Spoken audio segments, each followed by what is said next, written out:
Bütün videolarda sesini duyduğunuz o ünlü karakter. Bugünün konusu ekonomik özgürlük ve bunu sağlamak için nasıl ve neler yapmanız gerektiğini. Bu video içerisinde anlatacaklarım belki sizin hayatınızı değiştirecek. Amacım size olduğunuz yerden olmak istediğiniz insana nasıl ulaşabileceğinizi, para kazanmak için sürekli çalıştığınız sistemde neden hiçbir zaman para kazanamadığınızın gerçeğini anlamanızı istiyorum. Bu videoda bunları nasıl yapacağınızı, hayatınızı nasıl köklü anlamda değiştirmeniz gerektiğini anlatacağım.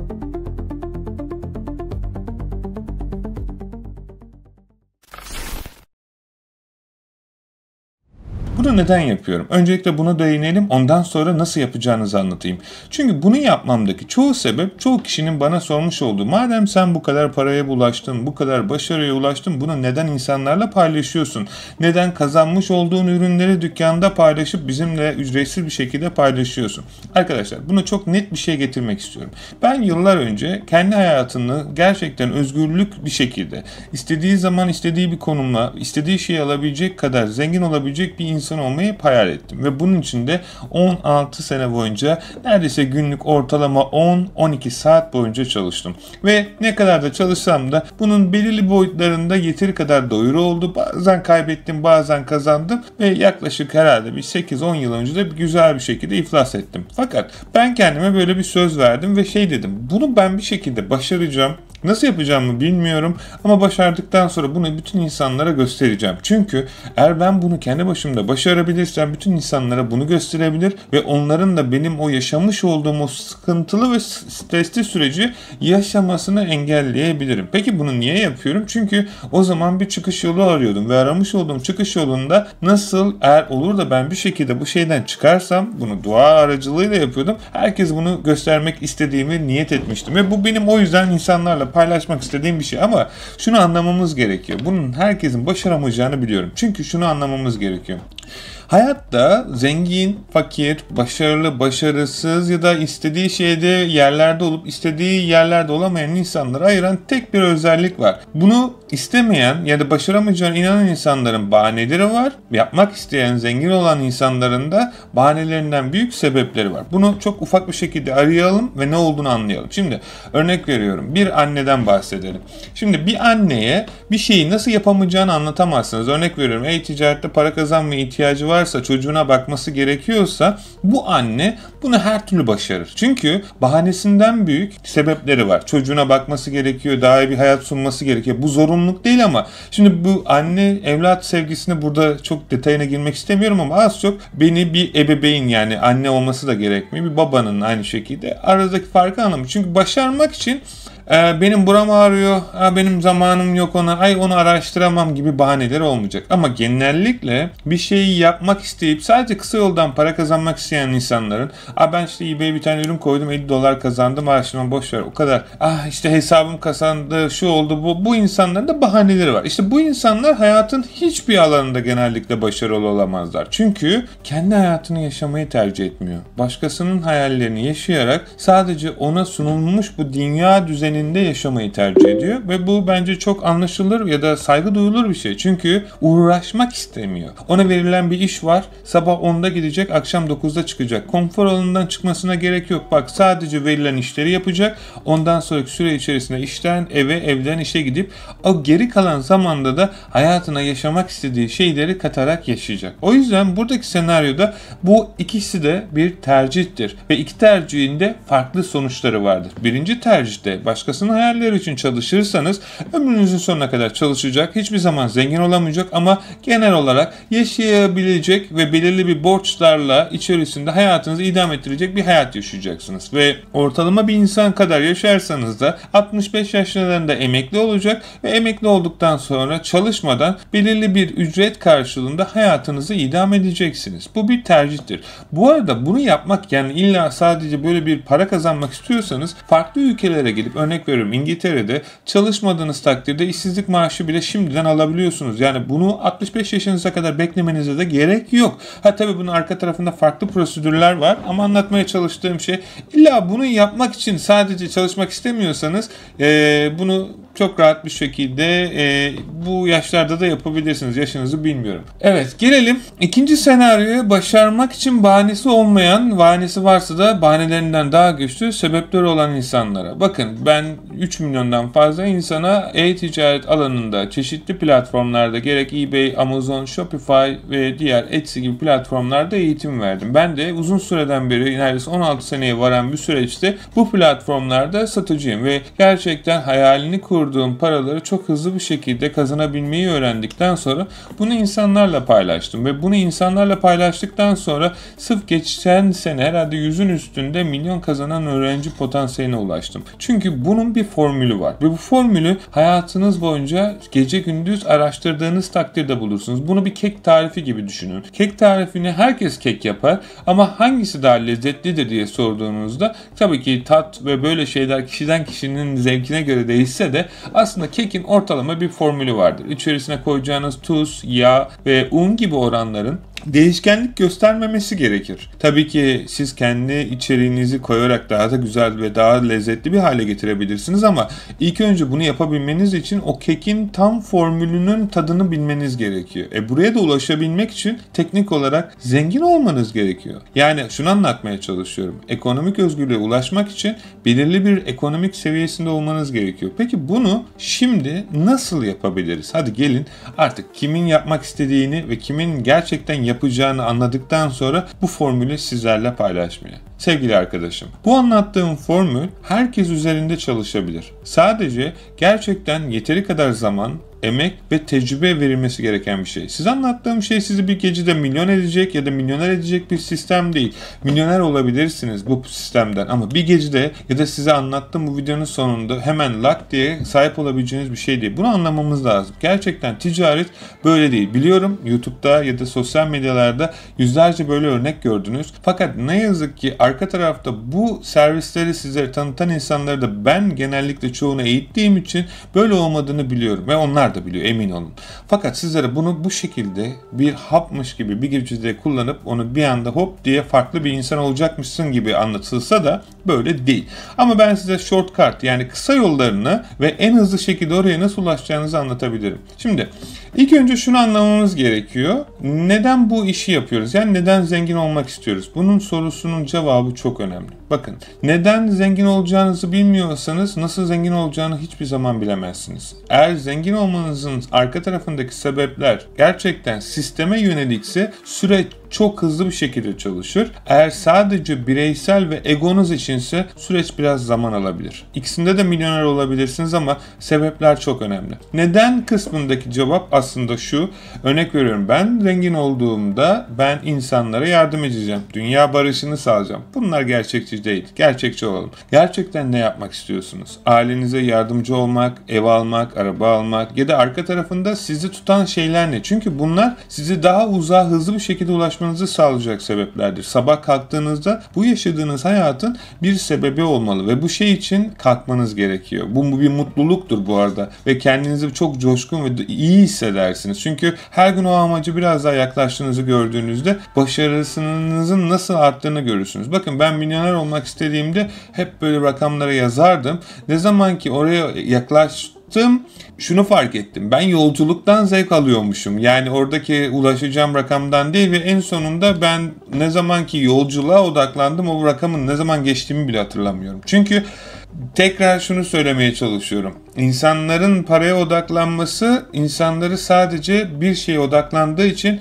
nereye nasıl gideceğini anlamasına engel oluyor. Şimdi sistem şu şekilde çalışıyor. Dünyada bize öğretilen sistemde zengin olmak istiyorsanız kesinlikle ve kesinlikle yüzyıllar öncesindeki yaşamış insanlara bakın. Çağın her zaman ekonomik olarak özgür olmuş insanları kendi ticaretini yapıyor. Herkes kendi ticaretini yapmalı mı? Bana göre kesinlikle hayır. Çünkü herkesin en başta özellikle dediğim gibi bu şeyi anlatmamdaki sebep, eğer siz bu konfor alanındaki insanlardaysanız kesinlikle bence e-ticarete girmemelisiniz. Çünkü paranızı, zamanınızı, belki de umutlarınızı kaybedeceksiniz. Çünkü başarısız olacağınız buradaki girişattaki kafa yapınızdan belli. E-ticaret herkesin anlattığı gibi kolay değil. Ta ki formülü öğrenene kadar. Bu formülün içerisinde çok farklı bir insan olmanız gerekiyor. Hayata bakış açınız, insanlara kattığınız değer, solution yani problem çözebilme yeteneği, takım yönetebilme yeteneği, ayrıyeten insanlarla, bence en önemlisi bana göre insanlarla konuşabilme yeteneği. Her insanla konuşabilmeniz gerekiyor ne yazık ki bu süre zarfı içerisinde ve onlarla nasıl konuşabileceğinizi ne sahip de bir bilginizin olması gerekiyor. Biliyorum, e-ticarette zengin olmak, binlerce pound para kazanmak, her gün düzenli olarak bunlara sahip olmak çok güzel bir şey gibi gelse de bunu yapabilmeniz için kendinize bu değerleri katmanız gerekiyor. Bunları nasıl yapabilirsiniz? Daha çok insanlarla konuşarak, insanlara yardım ederek ama gerçekten bunu içinizden isteyerek, belirli bir seviyede para sahip ve para bilgisine sahip olmanız gerekiyor. Paranın dilini konuşabilmeniz lazım. Ben çoğu insan görüyorum, başkalarının yanında çalışabilmek için farklı diller öğreniyorlar. Yani güzel bir şey bu arada. Bence kesinlikle herkes farklı dili öğrenmeli ve ben gerçekten bir dil aşığı olarak 3-4 tane dil konuşabiliyorum ve bunu keşke daha da arttırabilsem. Çünkü çok seviyorum. Her dil bir kültürü size öğretiyor ve farklı bir şekilde konuştuğunuz zaman da oradaki şeyleri. Ben bugün başarıma baktığım zaman zamanında Litvanya'da kendi başıma yapmaya çalıştığım bütün o tecrübesizliklerimden öğrendiğim tecrübelerle bu kadar hızlı bir şekilde ilerlediğimi fark ettim. Yani şunu demiyorum. Sizin de Litvanya'ya gitmenize gerek yok ama bir iş yapıyorsunuz, bilmediğiniz bir markette sıfırdan çıktığınızda ya da Türkiye'de kendi başınıza bu kadar iş yaptığınızda yurt dışına geldiğinizde böyle ultra güçlü oluyorsunuz. Peki gelelim asıl olaya. Nasıl zengin olacağız?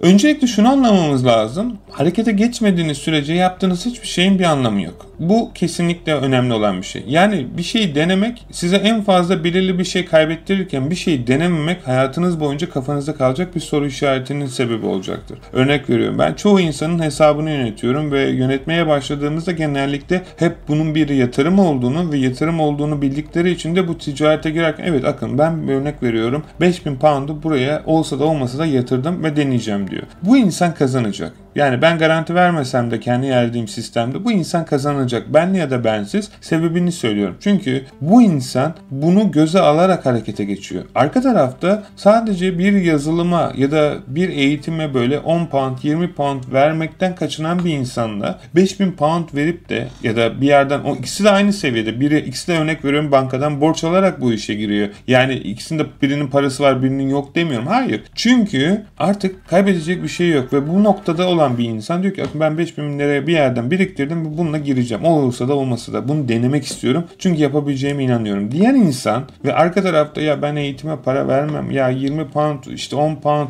ki dediği parayı örnek veriyorum. Günlük kötü alışkanlıkları çok rahat harcayabiliyor bu diyen insanların çoğu ne yazık ki. Ama İşte iş kendi hayallerine yatırmaya gelince orada işte yol ayrılıyor. Ve gerçekçi olalım, ben bu ticarete para yatırıp da para kaybedeni çok az görmüşümdür. Bu para kaybetme muhabbeti de şu boyuttadır. Parayı yatırdı ama istediği kadar para kazanamadı. Ama öteki tarafta 20 pound, 30 pound ya da ne bileyim ufak bir rakam, burada önemli olan rakam değil aslında, ticaretine yani kendi hayallerine yatırmaktan çekinen insanlar ne yazık ki hayatının belki sonuna kadar başkasının hayalleri için çalışıyor ki aslında en büyük ödediği bedel onun orada verdiği zaman. Hayalleri için, sevdiklerinden ayrı, inandıklarından ayrı. Baksanıza, düşünsenize bir.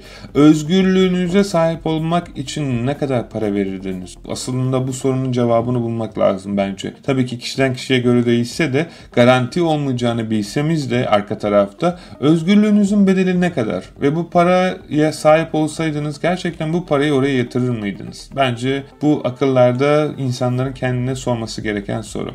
Çünkü örnek veriyorum, e-ticarete girdiğinizde ve bu yapay zekayla gerek bizim gerek sistemde başka çalıştığınız iş modelleri olabilir. Affiliate marketing, Amazon'daki bir iş modeli, Shopify'daki bir entegre edilmiş bir dükkan ya da arka tarafta farklı yapay zekayla chatbotları ya da ne bileyim agency otomasyonları gibi yüzlerce YouTube otomasyonu gibi. Bu ticarete girmek için ne kadar para verirdiniz? Sorusunun yanına aslında sorulması gereken soru, ben şu iş modeline inanıyorum ve beni bir şekilde ekonomik özgürlüğüme ulaştıracağına inanıyorum ve ben eğer bu sistemde aylık 1000 pound para kazanırsam otomatik olarak ekonomik olarak özgür olurum. Örnek veriyorum, benim giderim şu kadar para ve bu para bana geldiği zaman ben ekonomik olarak özgür olurum. Peki ben bu ekonomik özgürlüğümü ömrümün sonuna kadar satın almak için ne kadar para vermeye odaklıyım?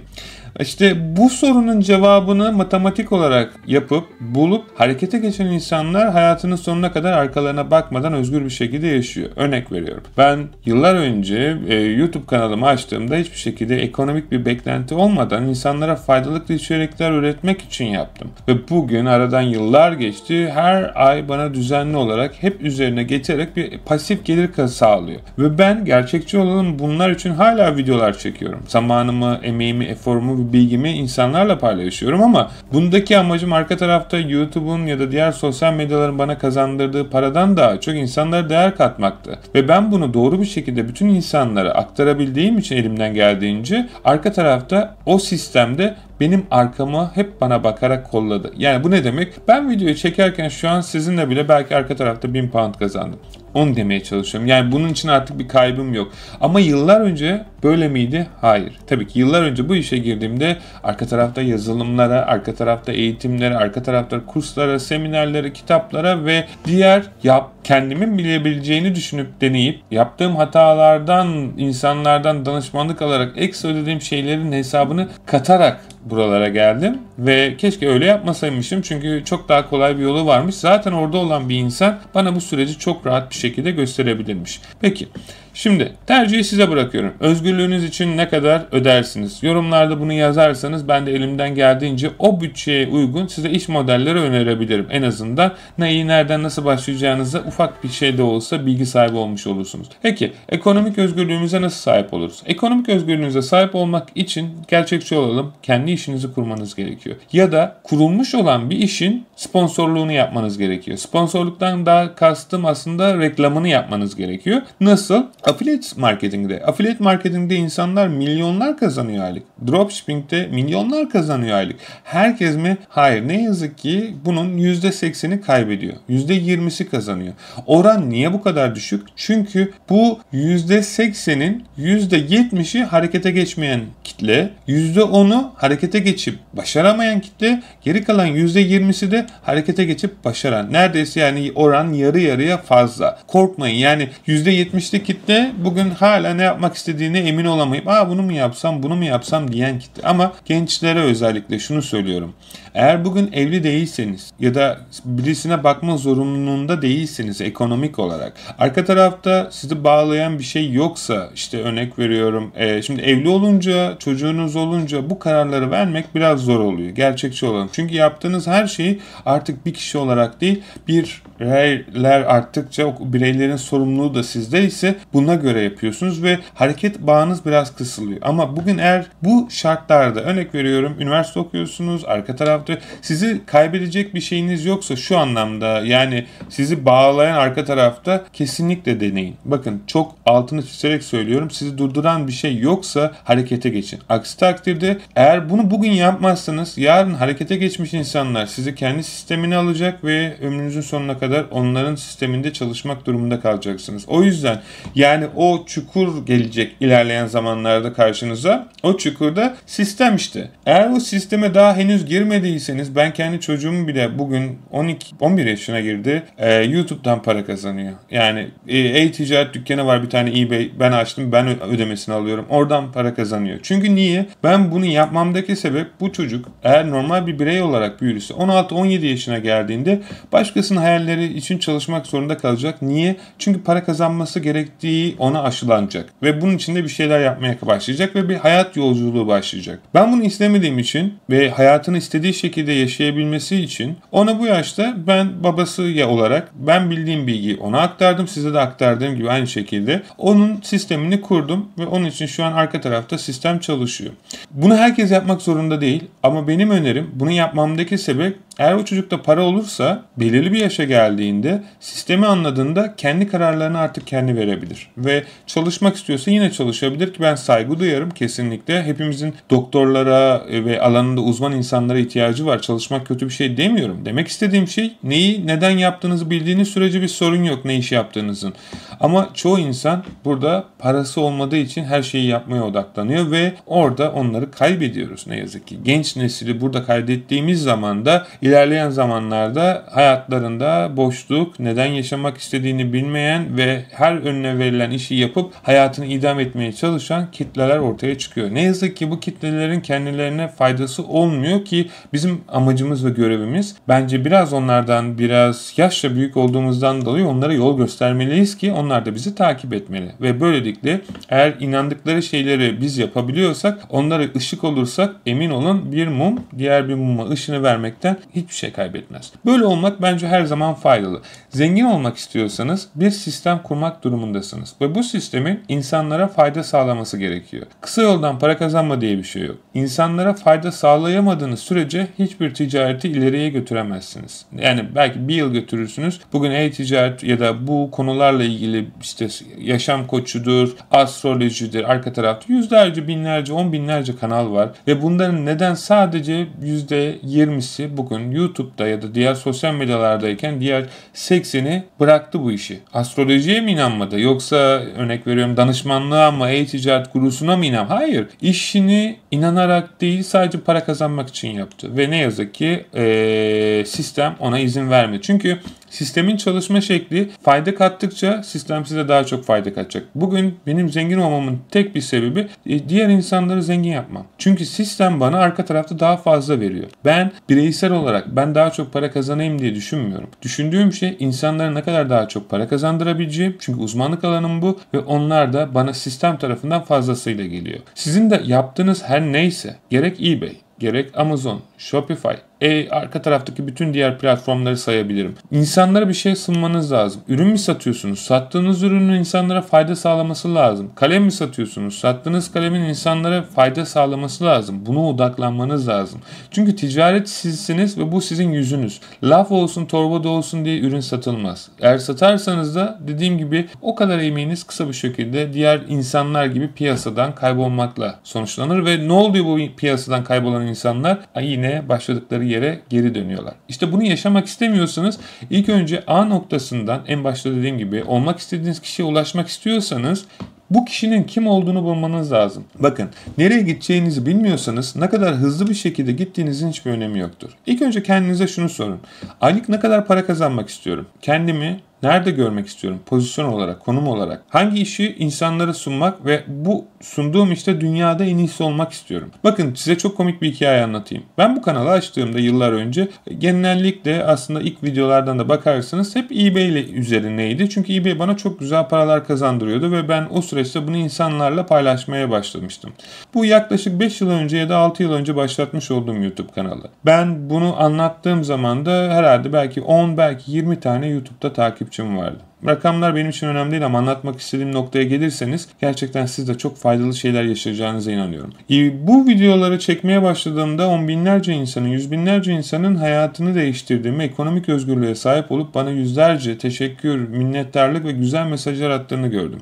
Ve böylelikle ben onlara daha çok değer kattıkça her videomda onlar da bana daha güzel bir şekilde geri dönüş yaptı. Ve bugün eBay dünyanın en büyük e-ticaret ikinci platformu YouTube kanalında eBay'i geçtik. Yani eBay'i hedef olarak hiçbir zaman almamıştım kendime ama şunu demeye çalışıyorum. Dünyanın en büyük eBay kanalı olduk. Yani bu konuyla ilgili içerik çeken. Ben nasıl başladım? İnsanlara fayda katmak için. Sizlere nasıl daha çok para kazandığımı göstermek için değil. Sizin de nasıl bunları öğrenip kendi ticaretinizde hayatınıza uygulayabileceğinizle ilgili. Ve teşekkür ederim sizin desteğiniz ve yardımınız sayesinde, ilginiz ve alakanız sayesinde eBay'i bile geçtik. Aslında hiçbir zaman öyle bir hedefim yoktu ama bu gurur verici bir şey. Yani bunu insan istediği zaman yapabiliyormuş. Onu anlatmaya çalışıyorum. Süre aldı mı? 5-6 sene mi aldı? Sorun değil. eBay neredeyse kaç seneden beri bu platformlarda yani 20 senenin üzerinde eski bir platform. Ve ben birisi çıkıp lak diye böyle video çekip eBay'i bile geçebiliyormuşum. Yani istediğiniz şeyin sınırı tamamen sizin inandığınız şeylerde doğru kalıyor. Olay benim ne yaptığım ya da ne başardım değil. Olay artık sizin ne yapmak istediğiniz ve nasıl başaracağınız. İnsanlara değer katarsanız, onlara kolaylık sağlarsanız, onlara iyi bir hizmet sunarsanız her türlü zengin olursunuz. Buna odaklanmanız lazım. Şimdi belirli bütçeyle başlayacaksanız affiliate marketing ve eBay dropshipping ile başlayın. Orta sekmede başlayacaksanız Shopify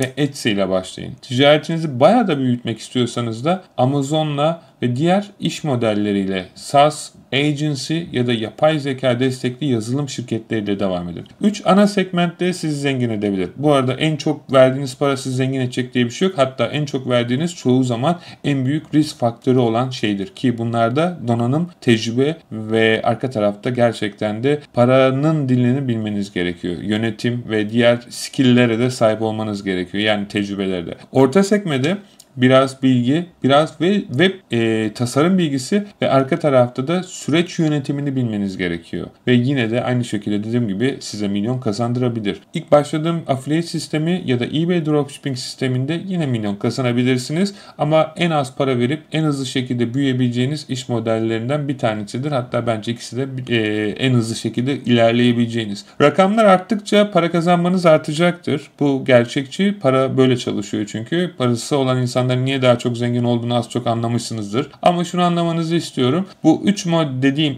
segmentteki iş modellerinden birini kurmadığınız sürece ya da bunun altyapısına sahip farklı şeyler olabilir bu arada. Bunları size bırakıyorum. Ben tasarımı yapmak istiyorum. Print on demand. Hangi segmentte olduğuna bak. Print on demand örnek veriyorum. Saymadım ama buradaki senaryoda birinci segmentte. Çünkü anlattığım iş modelinin yapısı sana ait olmayan ürünleri satmak. Buradaki segmentte illa onları saymama gerek yok. Bu birinci segmentte. İkincisi ben örnek veriyorum işte şunu yapacağım. Danışmanlık şirketi açacağım. Danışmanlık şirketi örnek veriyorum. Buradaki senaryoda yine ikinci sekmeye giriyor. Yazılım şirketi açacağım. Buradaki sekmede üçüncü şeye giriyor. Siz bunu hangisini yapmak istediğinize ilk önce karar vermek zorundasınız. Ve bunu neden yapmak istediğinize cevap vermek zorundasınız. Bunları yaptıktan sonra iki tane yol çıkar karşınıza. Hangisini yaparsınız? Ya insanlardan, orada olan insanlardan danışmanlık alacaksınız ya da 5 sene en aşağı bunu hayatınızda tecrübe edeceksiniz. Ben keşke diyorum bazen hani bunu benden daha iyi yapanlar olsaydı da zamanında bana gösterseydi. Benim zamanımda böyle şeyler yoktu. YouTube'da o kadar çok video herkes paylaşmıyordu vesaire. Eğitimini vermiyordu en azından. Biz bunu zor yolda tecrübe ettik. Siz bunu yapmak zorunda değilsiniz. Bu paralı olan kısımdır. Yani birisinin tecrübesini satın alırsanız onun parasının karşılığını verirsiniz. Örnek veriyorum bugün